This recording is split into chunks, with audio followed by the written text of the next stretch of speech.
విడాకులు, miss ఫైర్లు, cross ఫైర్లు లేకుండా NDA కూటమి 15 ఏళ్లు రాష్ట్రాన్ని ముందుకు తీసుకెళ్తుందని మంత్రి లోకేష్ ధీమా వ్యక్తం చేశారు. 75 ఏళ్ల వయసులోనూ సీఎం చంద్రబాబు 20 ఏళ్ల కుర్రాడిలా పరిగెత్తుతున్నారన్న లోకేష్ ఆయన వేగాన్ని అందుకోలేకపోతున్నామని అన్నారు.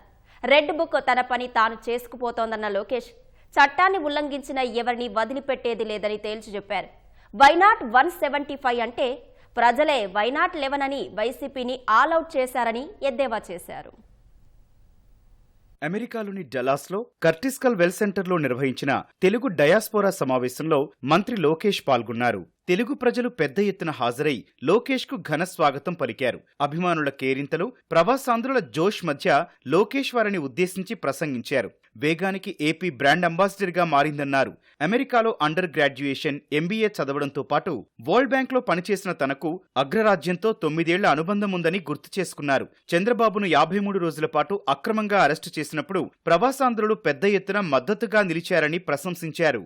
ఆనాడు చంద్రబాబు నాయుడు గారిని అక్రమంగా 53 రోజులు బంధించినప్పుడు అమెరికాలో పెద్ద ఎత్తున మీరు బయటకు వచ్చారు, మాకు అండగా నిలబడ్డారు. అంతెందుకు డాలస్ లో ఏకంగా 3 ప్రోగ్రాంలు మీరు నిర్వహించారు. మీకు కేవలం ఒక ప్రోగ్రాం అయి ఉండొచ్చు, కానీ మా కుటుంబానికి మీరు కొండంత బలం ఇచ్చారు. ఈ రోజు నేను ఈ వేదిక మీద నుంచున్నానంటే మీరు నాకు అండగా నిలబడారు కనుకనే నేను ఇక్కడ నుంచోకెళ్ళాను. ఈ మీటింగ్ చూసిన తర్వాత టీమ్ 11 కి నిద్ర పట్టదు. చంద్రబాబు నాయుడు గారిని ఆనాడు అరెస్ట్ చేసినప్పుడు పెద్ద ఎత్తున బైక్కి వచ్చి కూడా మీరు మాకు అండగా నిలబడ్డారు. సొంత రాష్ట్రం పైన ప్రేమ ఉంది కనుకనే మీరు ఆ రోజు ఎన్నికలు ఉన్నాయంటే కొంతమంది 6 నెలలు సంవత్సరం ముందలొచ్చి ₹1 కానీ ₹10 ఆశించకుండా మాకు మీ అండగా నిలబడ్డారు. అందుకే ఎప్పుడు లేని విధంగా 94% సీట్లు కూటమి ప్రభుత్వం కైవసం చేసుకుంది. 175కి 164 సీట్లు మనం కైవసం చేసుకున్నాం. రికార్డులు బద్దలు కొట్టాం. రాబోయే రోజుల్లో రికార్డులు కూడా తిరిగి రాబోతున్నాం. దేశంలో అనేక రాష్ట్రాల్లో డబుల్ ఇంజన్ సర్కారులు ఉంటే ఒక్క ఏపీలోనే డబుల్ ఇంజన్ బుల్లెట్ ట్రైన్ సర్కారు ఉందని లోకేష్ అన్నారు. ఒకే రాష్ట్రం, ఒకే రాజధాని, అభివృద్ధి వికేంద్రీకరణ తమ నినాదమని తేల్చి చెప్పారు. 20 లక్షల ఉద్యోగాలే కూటమి ప్రభుత్వ లక్ష్యమన్నారు. 15 ఏళ్ల పాటు కూటమి అధికారంలో ఉంటుందని ధీమా వ్యక్తం చేశారు.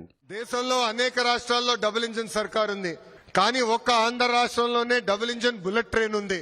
కేంద్రంలో ప్రధానమంత్రి నరేంద్ర మోడీ గారి నాయకత్వం, ఆంధ్ర రాష్ట్రంలో ఒక పక్కన చంద్రబాబు నాయుడు గారి నాయకత్వం, ఇంకో పక్కన నాకు అన్న సమానమైన పవన్ అన్న నాయకత్వంతో ఈరోజు మనందరం ముందరికెళ్తున్నాం. ఈరోజు ఆంధ్రప్రదేశ్ స్పీడ్ కి బ్రాండ్ అంబాసిడర్ అయింది. మీ అందరు తెలుసు 2019 నుంచి 24 వరకు మేము ఆంధ్ర రాష్ట్రం నుంచి వచ్చామని చెప్పుకునే దానికి సిగ్గుపడే వాళ్ళం. అలాంటి దగ్గర నుంచి ఈరోజు అన్ని రంగాల్లో ఆంధ్రప్రదేశ్ ఏమో స్పీడ్ గా ముందరికెళ్తుంది.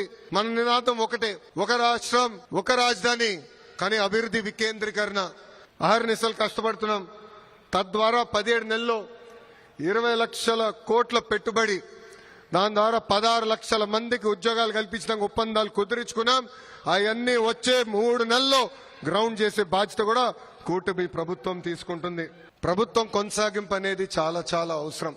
గుజరాత్ ని తీసుకోండి, ఒరిస్సాని తీసుకోండి, అక్కడ వరుసగా ఒకే ప్రభుత్వం వచ్చింది కనుకనే అద్భుతంగా అభివృద్ధి చెందారు. పెట్టుబడులు పెద్ద ఎత్తున వచ్చినాయి. ఆ రాష్ట్రాలు పెద్ద ఎత్తున అభివృద్ధి చెందినాయి. పవన్ అన్న పదే చెప్తున్నారు, 5 కాదు 10 కాదు 15 సంవత్సరాలు ఈ కూటమి అధికారంలో ఉంటాం ఖాయం, కలిసికట్టుగా పనిచేస్తాం, ఆంధ్రులందరూ గర్వపడే విధంగా మేము ముందరికెళ్తామని ఈ సభాముఖం మీ అందరు తెలుపుతున్నా. విడాకులుండవు, మిస్ ఫైర్లుండవు, క్రాస్ ఫైర్లుండవు. ఈ ఎన్డీఏ కూటమి అనేది రాబోయే 10 సంవత్సరాలు ఆంధ్ర రాష్ట్రాన్ని ముందలు తీసుకెళ్తుందని ఈ సభాముఖంగా మీ అందరికీ తెలుపుతున్నాం. విలువలతో కూడిన సమాజ నిర్మాణంతోనే ప్రగతి సాధ్యమవుతుందని లోకేష్ అన్నారు. నోటికొచ్చినట్టు మాట్లాడిన వారిని, తన తల్లిని అవమానించిన వారిని రెడ్ బుక్ వదిలిపెట్టదని హెచ్చరించారు. గతంలోనే చెప్పా, ఎర్ర బుక్ దాని పని తీసుకుంటా పోతుందని. చట్టాన్ని ఉల్లంఘించిన వారు ఎవరిని మేము వదిలిపెట్టట్లేదు, పెట్టము. కానీ వాళ్ళు చేశారు గనక మనం చేయాలనుకుంటే చాలా పొరపాటు అవుతుంది. నేను ఎవరిని వదిలిపెట్టే ప్రసక్తే లేదు. నా తల్లిని అవమానిస్తే నేను వదిలిపెడతానా? మీ తల్లిని అవమానించినా నేను వదిలిపెట్టాను. ఎందుకంటే తల్లి బాధ ఆవేదన చూసిన వాడిని. మా అమ్మ ఏనాడు రాజకీయాల్లోకి రాలేదు. వాళ్ళ నాన్నగారు ముఖ్యమంత్రి, భర్త ముఖ్యమంత్రి, కానీ ఒక్క పోస్టింగ్ కానీ ఒక్క కాంట్రాక్ట్ లో ఏనాడు తల్లి ఇన్వాల్వ్ అవ్వలేదు.